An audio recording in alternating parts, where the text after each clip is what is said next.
Warm welcome dear learners to my channel.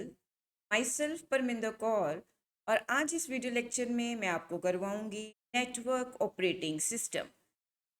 A network operating system is an operating system that connects multiple computers and devices on a local area network.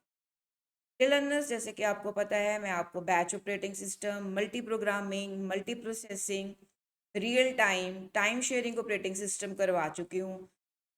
और वहाँ पे कहीं भी हमने किसी भी network का नाम नहीं लिया, मीन्स लैन मैन वैन कुछ नहीं लिया, राइट.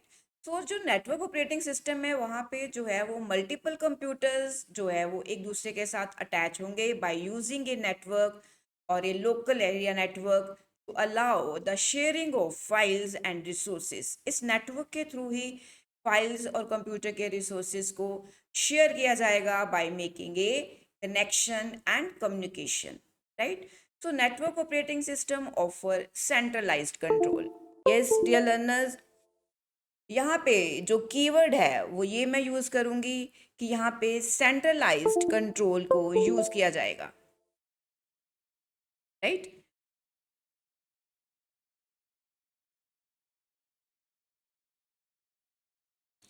सेंट्रलाइज्ड कंट्रोल कीवर्ड को आपने अपने माइंड में रखना है. तो नेटवर्क ऑपरेटिंग सिस्टम है,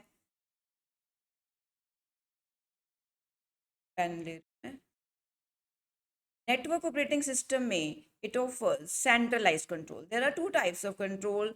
एक centralized होता है और एक जो है वो distributed होता है. तो यहाँ पे जो कंट्रोल है वो क्या होगा, सेंट्रलाइज्ड होगा. मीन्स एक जगह पे कंट्रोल होगा क्योंकि मल्टीपल कंप्यूटर्स अटैच हैं.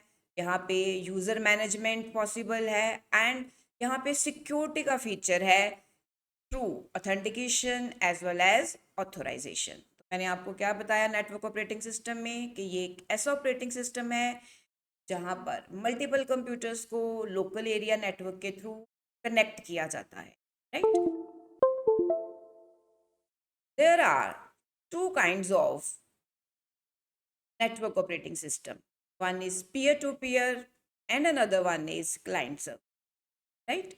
What is peer-to-peer?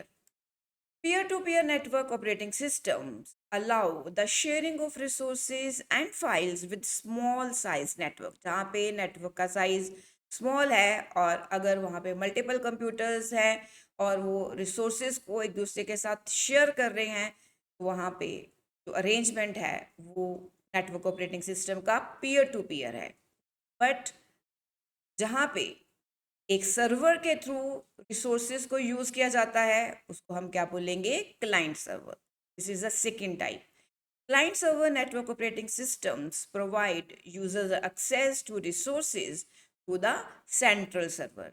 This network operating system is too expensive to implement. But ये सर्वर के थ्रू इसको मेंटेन करना जो है वो क्या है, एक्सपेंसिव है. इसके लिए आपको एक नेटवर्क एडमिनिस्ट्रेटर की ज़रूरत होगी और एक बिग सर्वर की ज़रूरत होगी. तो this operating system is good for the big networks. But जहाँ पे बिग बिग नेटवर्क्स हैं, जहाँ पे मल्टीपल कंप्यूटर्स हैं, वहाँ पे ये जो क्लाइंट सर्वर अरेंजमेंट है नेटवर्क ऑपरेटिंग सिस्टम का वो जो है वो काफ़ी हेल्प करता है. Next is functions of network operating system. कई बार पेपर में शॉर्ट क्वेश्चन आता है that explain the function of network operating system. तो आप क्या बताओगे. Number one, it helps to create and manage user accounts. Network operating system में यूजर्स जो भी काम करेंगे वो अकाउंट्स बना के काम करेंगे. क्यों? क्योंकि यहाँ पे जो रिसोर्सेज हैं वो उन्होंने यूज़ करने हैं और रिसोर्सेज का मिस यूज़ ना हो इसलिए यूज़र को अकाउंट बनाना होता है. Next function है that it control access to resources on the network.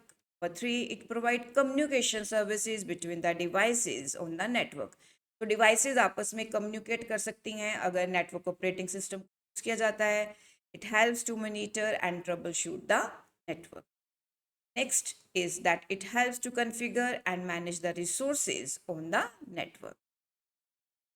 ये resources को configure करने में और उनको manage करने में भी ऑपरेटिंग सिस्टम जो है काफ़ी हेल्प करता है. डियर लर्नर्स, अगर आपको ये वीडियो अच्छा लगे वीडियो को लाइक और चैनल को सब्सक्राइब करना मत भूलिए। Next is advantages of network. Network की जो एडवांटेजेस है वो मेन तो ये है कि ये एक स्टेबल सिस्टम है। नेटवर्क ऑपरेटिंग सिस्टम है central servers that make them stable, they make the network secure. बहुत इंपॉर्टेंट इसका पॉइंट है कि सेंट्रल सर्वर यूज होता है, दैट्स वाई ये सिस्टम जो है वो सिक्योर है। दूसरा, यहाँ पे यूज़र अकाउंट बना के काम करते हैं और यहाँ पे यूज़र की ऑथेंटिकेशन जो है वो पॉसिबल है।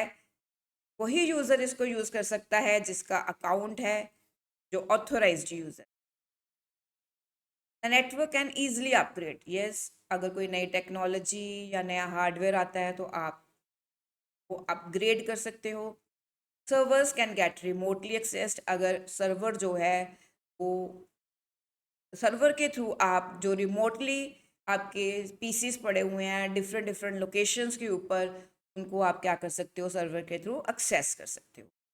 It can be access using software like VPN, hardwired network interface, wifi और connecting. Next are the disadvantages. अगर एडवांटेजेस हैं तो डिसएडवांटेजेस भी हैं। Let's discuss. फर्स्ट डिसएडवांटेज क्या है कि ये कॉस्टली है। क्यों? क्योंकि इसके लिए आपको एक सर्वर चाहिए, सर्वर रूम चाहिए, एक नेटवर्क एडमिनिस्ट्रेटर चाहिए। ठीक है। फर्स्ट डिसएडवांटेज क्या है? The operations are perform depending on the central location of the server. Server की लोकेशन के accordingly operations perform. Next is आपको नेटवर्क ऑपरेटिंग सिस्टम को सेटअप करना पड़ेगा which is too costly, right. Next is it needs regular updating as well as maintenance to work in good condition. Server है उसको regular update करना पड़ेगा, उसको regular maintain करना पड़ेगा सो दैट गुड कंडीशन में रहे। आई होप ये लर्नर्स कि आपको नेटवर्क ऑपरेटिंग सिस्टम जो है वो समझ आ गया है। इस वीडियो लेक्चर में इतना ही। Thanks a lot. Thanks for your time. Thanks for watching.